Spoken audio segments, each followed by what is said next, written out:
Hi, I'm Roger Aguinaldo, and welcome to the M&A Advisor podcast. Since 1998, the M&A Advisor has been the definitive source dedicated to recognizing achievement, delivering unrivaled thought leadership, and connecting the world's mergers and acquisitions elite. We help you sharpen your edge and accelerate your success in deal making. Whether you're an ambitious new player or a market veteran, this podcast provides masterclass strategies, unvarnished stories, and vital lessons from the industry's influential figures.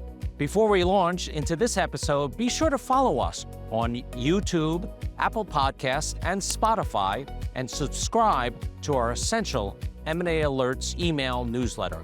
Find all the links below. Your engagement fuels the deal-making community. Now let's get into the transaction. Today, we're joined by someone who truly needs no introduction in the world of deal-making and global business leadership. It is a privilege to introduce him once again. Wilbur Ross Jr. is the former U.S. Secretary of Commerce under the first Trump administration. But long before stepping into public service, he spent over 25 years in finance and investment banking at Rothschild, Inc., where he became one of the leading experts in bankruptcy, restructuring, and M&A. He went on to found W.L. Ross & Company, a private equity firm focused on turnarounds and restructuring, further cementing his reputation as one of the industry's most influential and effective deal makers. Wilbur holds a degree in business administration from Yale and an MBA from Harvard Business School. And beyond the boardroom, he's known for his philanthropy and his love of yacht racing. And importantly for us, Wilbur has been a longtime friend of the M&A Advisor since our earliest of days. He is a recipient of the M&A Advisor's Lifetime Achievement Award and is a proud member of our M&A Advisor Hall of Fame. Wilbur, we are honored to have you back on the show. Welcome. We'd love to hear your take on Trump 2.0 and his second administration, the term here. What feels different this time, what's familiar, and how those shifts are impacting certainly distressed investing and restructuring environment today.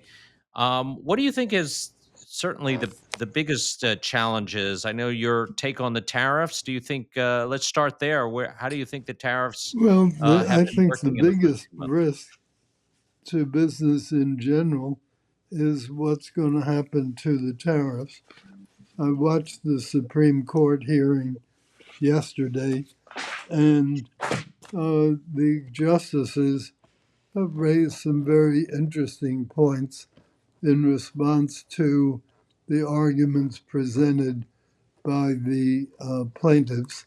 The plaintiffs in this case are some small companies and a few states. And so what they basically have been arguing is whether the IEPA Act gives the president the authority to do these very broadly based tariffs, broadly based both in terms of geography and broadly based in terms of product. So that's the topic before the court. They concluded the oral arguments after about 2.5 hours of debate and trying to do tea leafing from the questions. I would say this is very likely to be a split decision, maybe just 7-5 one way or the other. Because while there was clearly some support for the president's position, there were also some folks who seemed to have very serious concerns. And then there were quite a few of the justices whose questions were pretty even, pretty level, so it was hard to get a view which way they might be leaning. Now, if they do knock out the tariffs, there's going to be such confusion in security markets and in world trade for the following reasons.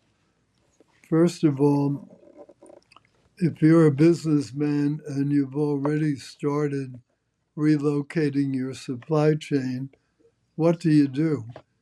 You certainly would have as a working assumption that he's going to try to seek some other way to accomplish the same tariffs as he had put in. So do you just assume that he'll find a way to do it and therefore continue with your plans? Or do you stop midstream and leave yourself in a kind of muddled supply chain position? So that's one set of problems. Another set of problems is it takes quite a while from the time when you place an order internationally for most products to the time when you get them. And that's often 30 or 60-day time lag. Well, what happens if you order now and the tariffs are revoked? Do you get your money back, or the ones that are already on the sea, do you still pay it on those? And if it's a refund, who gets the refund? Is it the importer who actually wrote the first check? Is it the retailer who probably absorbed part of the new tariff? Or is it the consumer who probably absorbed part of it as well? So if you gave the refund totally to the importer, chances are the importer would get a windfall gain out of it. So it's an immensely complicated situation. Yeah. And Yeah. therefore, I think that's the biggest hurdle that the economy needs to get over, because So if the businesses Supreme can Court, adjust yeah, to good news, they can adjust to bad news. Very hard to adjust to uncertainty. uncertainty. Yeah. So if the Supreme, so if I'm assuming the Supreme Court rules in Trump's favor, everything is going Yeah, the way it is. yes, But if if the assuming it Supreme goes the Court other way, rules in what? his Yeah. favor, then it will be over with. And Yeah. that's the other But if strange thing. In most cases, the other country has agreed to our tariffs on them, and they've agreed to lower their tariffs to us. So if it were to knock out the Trump tariffs, what would they do? Would they leave their tariffs at today's lower level, or would they have them revert back up to where they were before? So there's a whole maze of confusion that right. would go into effect on that side. So So it would really be an unholy mess yeah. if If they knock it out. Yeah, if so the only way if for the tariffs to if the Supreme Court does knock out the executive power of having these tariffs, these broad tariffs, right? Some tariffs will continue to exist, but these broad tariffs, then it would have to take an act of Congress in order for it to to actually happen, in order to give that kind of power. Well, right now the tariffs are being collected every day. Yeah. Um, and so that's going pretty smoothly. Um, but So as I say, let's talk it about the would be Supreme an Court goes. unholy mess Yeah. if, So let's say it goes to the mess because you made your career on extreme messes, right? well, So what yeah. industries or what sectors, if it did go against Trump, I mean, where would you as a distressed investor be looking at? Or where would you say if some investors should be cautious in these types of industries or sectors? Well, a lot of the tariffs are on very basic products, steel, aluminum, things of that sort. And those industries would be most severely hurt in the event that the tariffs went away. Now, you can argue that their customers in turn would benefit from it, but the industries themselves would certainly be hurt. Then you have the other complication of semiconductors at the kind of extreme opposite end of technology. That would be in a mess too, because what happens to the deal that he made with President Xi? What Yeah. happens with rare earths with the deal he made with President Xi? So the number of industries that could be affected really ranges from the low tech industries to the very highest tech ones. Yeah. And that's a further complication. Well, I'm hoping that the Supreme Court understands that their decision is not gonna exist in a bubble, right? And it's not theoretical. This is really, could have some, ultimate consequences. Is there I know we're about at a time. Is there anything else any reflections on the Trump administration thus far, or any other, thoughts you wanna give to us as we gear up for our distress investing summit that's going to happen next March down in Palm Beach? Well, other than that, the economy seems to be slowing somewhat. We don't have very good data because most of the data comes from Department of Commerce or Department of Labor, most of the macro data. So we're kind of flying a little blind, but the private sector samples of data seem to indicate that industrial production is slowing and that the rate of hiring is also slowing. So uh, that would only be compounded, I think, by the confusion if the tariffs get knocked out. Yeah, So yeah. I think it's that uncertainty is what's affecting the markets right now. Well, how do you think your successor in the Trump administration, as Howard Lutnick, is Right. doing? I think, yeah. How do you think he's facing the challenges? He's got a lot of work to do. Well, it does.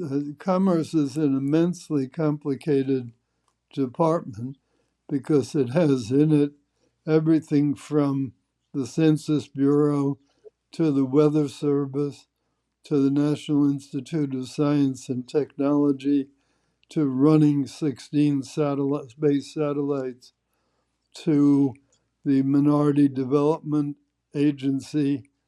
It goes on and on and on and on with its activities.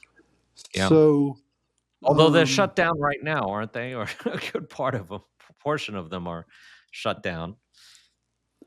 well, the shutdown is going to get progressively worse Yeah, because many of the workers who, for the moment, say the air controllers, have been willing to come to work even though they're not getting paid. But every day, the number of people willing to do that is likely to go down. So yeah, that's a separate kind of a problem. yeah, Now, they really shouldn't, because history says that eventually they will get paid their back pay once the fight between the Democrats and Republicans is resolved. So they really shouldn't be not showing up.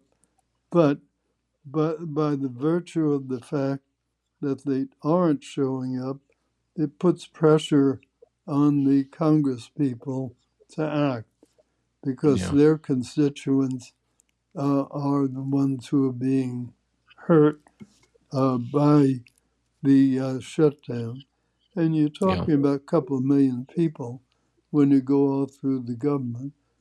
And then yeah, it gets even worse than that because government also buys lots of products from the private sector. And as I understand it, those payments by and large are not being made either. And then you have the personal payments, the Social Security, which I gather is being paid, and the SNAP payments, the food stamps, which apparently they're going to pay part of. So it's a very, again, another confusing mess that's out there. And I'm sure some people will get hurt Yeah. as a result of it. This is going Well, on too long. you were in there. God bless you for for doing that and all that. I know we're up at time, Wilbur. Thank you, certainly. Thank you for your time. I look forward to welcoming you back. Down in Palm Beach, we'll be right in your backyard. We're going to be at the Four Seasons. We're kind of taking a little step up to the Four Seasons in Palm Beach. Do you like that place? Yes, it's a very nice hotel. Yeah, yeah. So we look forward to having you there, and at our distressed investing summit in March 23rd, 24th, 2026. I just want to wish you a wonderful Thanksgiving and holiday, and thank you for joining us today. Okay, thank you, Roger. See you soon. Bye-bye. Okay, see you soon, Wilbur. Thank you. What an insightful conversation, one that I know our M&A community will be eager to absorb as the market continues to evolve. And that concludes another enlightening conversation with Wilbur Ross, offering a quick dive into commerce, government, and distressed investing. All registrants for the 2026 Distressed Investing Summit will receive a pre-signed copy of Wilbur Ross's memoir, Risks and Returns, at our Deal Forum.